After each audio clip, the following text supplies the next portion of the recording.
కిరణ్ చేబ్రోలు కుటుంబానికి తెలుగుదేశం పార్టీకి సంబంధించినటువంటి ఐటీడీపీ కార్యకర్తలు అదేవిధంగా మరికొంతమంది ఎన్ఆర్ఐలు సహాయం చేయాలని నిర్ణయించుకున్నారు.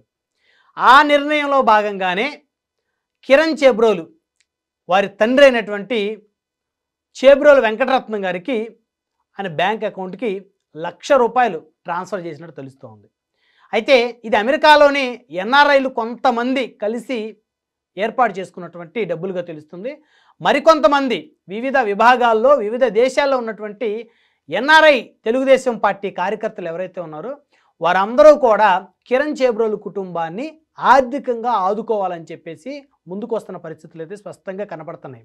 అయితే వైకాపా అధినేత మాజీ ముఖ్యమంత్రి వైఎస్ జగన్మోహన్ రెడ్డి భార్య వైఎస్ భారతిరెడ్డి గారిని ఉద్దేశించి కిరణ్ చేబ్రోలు చేసినటువంటి వ్యాఖ్యలు ఏవైతే ఉన్నాయో అత్యంత పరుష పదజాలం, అత్యంత జుగుప్సాకరమైనటువంటి వ్యాఖ్యలు, అదేవిధంగా జగన్మోహన్ రెడ్డి గారి కుమార్తెలను ఉద్దేశించి వారి పుట్టుకలను ఉద్దేశించి ఆయన చేసినటువంటి వ్యాఖ్యలకి సంబంధించి సాక్షాత్తు ముఖ్యమంత్రి చంద్రబాబు నాయుడు గారు కూడా స్పందించారు.